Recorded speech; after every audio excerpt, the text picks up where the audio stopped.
आज मणिपुर में जिस प्रकार से देश के हालात हैं उसको देखते हुए आज ये बड़ी शर्मिंदगी की बात है कि प्रधानमंत्री का एक भी बयान नहीं आया आज तक।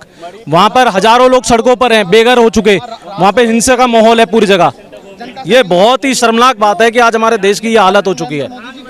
तो प्रधानमंत्री जी इंडिया में ही हैं, फिर भी वो खामोश क्यों है? प्रधानमंत्री जी आप तो अपने देश में ही हैं, आखिर फिर भी उन मौन है, क्या कारण? ये तो देखना चाहिए, देश के प्रधानमंत्री हैं, मणिपुर देश का ही राज्य है, कोई बाहर का तो राज्य है नहीं, कोई विदेश का तो वो राज्य है नहीं। वहाँ की सरकार इतनी बेचिंता है मणिपुर के मामले में कि उनको देखना चाहिए कि यहाँ पर उन्होंने क्या हालात बना दिए इस देश के। बहुत ही राहुल गांधी जी नफरत मिटाने के लिए जा रहे हैं वहाँ पे। आज जो देश का जो माहौल बना रखा है नरेंद्र मोदी जी ने, आज देखिए राहुल गांधी जी के वहां पर जाने से, मणिपुर जाने से कितना शांतिपूर्ण वहां पर, और हम शांति की अपील करने के लिए वहां पर जा रहे हैं। राहुल गांधी जी जो वहां पर गए मोहब्बत का पैगाम लेके गए हैं वहां पे। नरेंद्र मोदी जी या भाजपा की तरह नफरत फैलाने की राजनीति नहीं कर रहे हम। क्या मणिपुर नहीं समझ रहे इनसे? अरे देश का कोई राज्य इनसे संभाल नहीं रहा भैया। ईरानी जी झूठ बोल रही है। स्मृति ईरानी, हेमंत बिस्वा शर्मा किसी उनकी कुछ वो नहीं है आज की तारीख में, क्योंकि उनके जितने भी तर्क हैं वो सारे बेतर्क हैं हेमंत बिस्वा शर्मा जी के। आज शांत बैठे हैं वो, ना महंगाई पर बोल रहे, ना किसी चीज में बोल रहे। और मणिपुर का हादसा आप देखिए, रेल दुर्घटना में कितने लोग जाने गई हैं। मणिपुर, मेरा मानना है मणिपुर इस देश का ही राज्य है, कोई बाहर का तो राज्य है नहीं। जो प्रधानमंत्री जी पिछले 2 महीने से मौन बैठे हैं मणिपुर के मामले में, उनको ये देखना चाहिए और सरकार को ये देखना चाहिए कि मणिपुर के लोगों की क्या पीड़ा है, वहाँ का क्या दुख दर्द है। आज लोग बाग वहाँ के सड़कों पर उतर रहे हैं, सड़कों पे बेघर हो चुके हैं, कितनी मौतें हो चुकी है मणिपुर में, ये नहीं देखा जा रहा आज की तारीख में। आज युवा कांग्रेस यहाँ पर सड़कों पे है, कैंडल मार्च कर रहे हैं हम यहाँ पे शांतिपूर्वक तरीके से, तो ये मणिपुर के लोगों के लिए ही कर रहे हैं। आज राहुल जी का जो पैगाम है मोहब्बत बांटो, उस मोहब्बत के लिए आज राहुल जी वहां पर गए हैं मणिपुर। आप बताइए। देश के कुछ ऐसे चैनल भी हैं जो राहुल जी के जाने से कोई हिंसा नहीं भड़केगी वहां पे। राहुल जी मोहब्बत का पैगाम लेके गए हैं, मोहब्बत की दुकान वहां पर खोलने गए हैं। आप बंधु से बात करना चाहता हूं, अभी मणिपुर कौन पहुंचा? कई लोगों का तो राहुल जी की हर तर्क से और हर बात से और हर कार्य से नफरत की राजनीति फैलाते हैं। अब वो तो ये भी कह देंगे भारत जोड़ो यात्रा भी बेकार थी, वो भारत एक जोड़ने की वो नहीं थी। हम कांग्रेस पार्टी और राहुल गांधी केवल और केवल मोहब्बत का पैगाम फैलाते हैं और मोहब्बत की राजनीति करते हैं। ये सरकार जो है वो चाहती है कि मणिपुर क्या पूरा देश में आगे, उत्तर प्रदेश, बिहार, बंगाल भी जाने, जिससे कि आने वाले 24 का प्लेटफॉर्म तैयार हो और इनके लिए जो 24 का चुनाव लड़ना आसान हो जाए। क्योंकि बंटवारे की राजनीति अगर कोई करता है तो वो सिर्फ भारतीय जनता पार्टी करती है।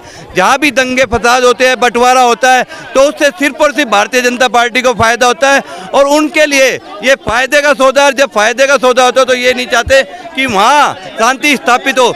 राहुल जी, मैं कह रहा हूँ तमाम विपक्षी नेताओं को साथ लेके जाए, वहाँ शांति स्थापित करे। भारतीय जनता पार्टी चाहती है कि सिर्फ मणिपुर ही नहीं पूरा देश जले।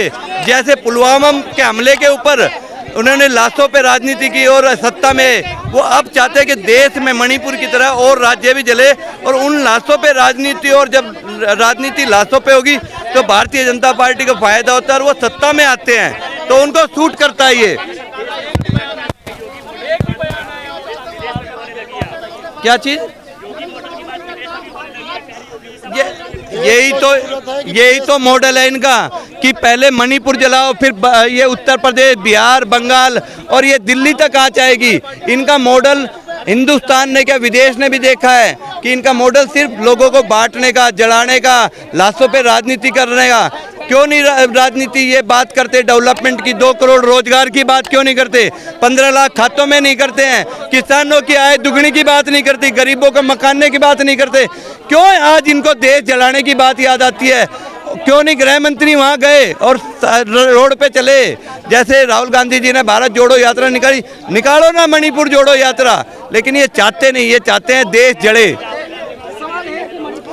क्या भड़काने गए थे वहाँ लोगों का दुख जाना? वहाँ पे एक बात बताओ, वहाँ बच्चों से मिले, तो ये अगर राहुल जी कर रहे हैं तो मैं कह रहा हूँ गृह मंत्री को भी जाना चाहिए, वहाँ लोगों की समस्याएं सुननी चाहिए। शाह जी तो हाई लेवल मीटिंग कर चुके हैं। अमित शाह की मीटिंग ये होती है कि किस राज्य में सरकार तोड़ी जाए और बनाई जाए।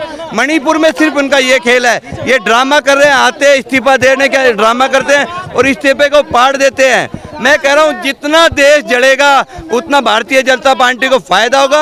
आगे आगे मणिपुर तो ये झांकी है, आने वाले वक्त में ये उत्तर प्रदेश, बिहार, पश्चिम बंगाल बाकी है। देखना ये आग किलपटे पूरे हिंदुस्तान में बटेगी, देश बटेगा।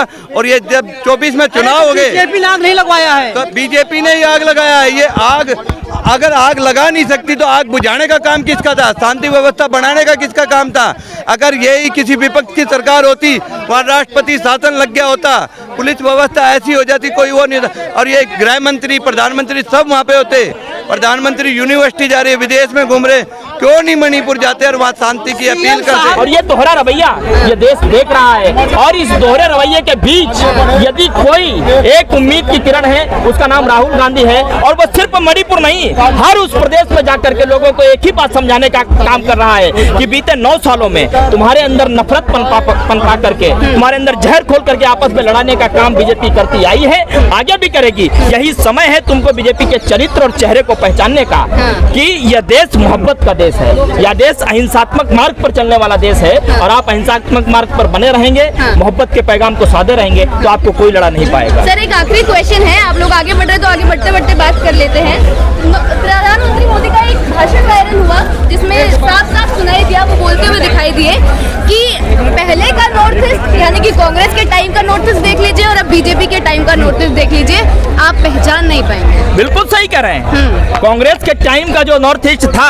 उसमें मणिपुर जलता नहीं था, उसमें लोग घर नहीं छोड़ते थे, उसमें लोग राहत शिविरों में रहने के लिए मजबूर नहीं होते थे। और प्रधानमंत्री के नेतृत्व वाली जो नॉर्थ ईस्ट है, उसमें देख लीजिए मणिपुर जल रहा है, लोग घर को छोड़ने पर मजबूर हो रहे हैं, लोग राहत शिविरों में रहने पर मजबूर हैं, लोगों की आंखों में आंसू हैं, लोगों के घर के लोग मर रहे हैं, कोई किसी का घर जला रहा है, कोई किसी की गाड़ी तोड़ रहा है। ये नॉर्थ ईस्ट नरेंद्र मोदी के नेतृत्व वाली है, और कांग्रेस के नेतृत्व वाली मणिपुर आपने देखी होगी।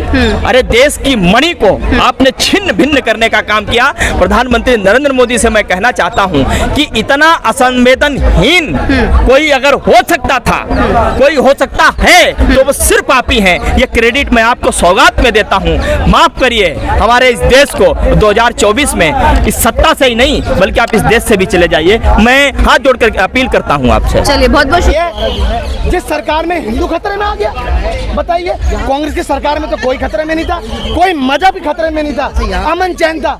क्यों मोदी सरकार, इस सरकार मोदी सरकार में ये 9 सालों में आज हिंदू खतरे में हो रहा है? तो जनता को पता है ये राजनीति रोटियां सेकने वाली ये बीजेपी की सरकार है। क्या लगता है, ये कुछ भी कर ले, मोमबत्ती जलाने से काम बन सकता है? देखिए मैं कहना चाहता हूँ, मोमबत्ती जलाने से कम इनको जगाने का काम तो किया जा सकता है। और मोमबत्ती का बैठक हो रही है पर उसका समाधान तो निकल नहीं रहा है। देखिए भैया जाने, भैया प्लीज प्लीज प्लीज आपसे रिक्वेस्ट है, ऐसा धक्का मत करिए भैया। हमें 5 मिनट देखिए, वहाँ से चलेगा 5 मिनट और दीजिए। आप ऐसा मत करिए, आपसे हाथ जोड़ की विनती है भैया। समाधान निकल नहीं रहा मगर बैठकें होती जा रही है। देखिए समाधान इनसे निकलेगा नहीं, समाधान तो अब 2024 में निकलने वाला है, याद रखिए। राहुल गांधी भी जाते हैं मगर उनके काफिले को रोक दिया जाता है। क्यों? सोचिए, इस देश के नागरिक होने के नाते भी नहीं जा सकते। अब तो सांसद नहीं है? आप संसद को म्यूट कर सकते हो मगर सड़कों को म्यूट नहीं कर सकते। नरेंद्र मोदी जी याद रखिए, ये राहुल जी हैं, ये राहुल जी। अब तो मुझे लगता है कि नरेंद्र मोदी जी को और उनके जितने भी तमाम मंत्रियों को सपने में राहुल जी नजर आ रहे हैं, याद रखिए।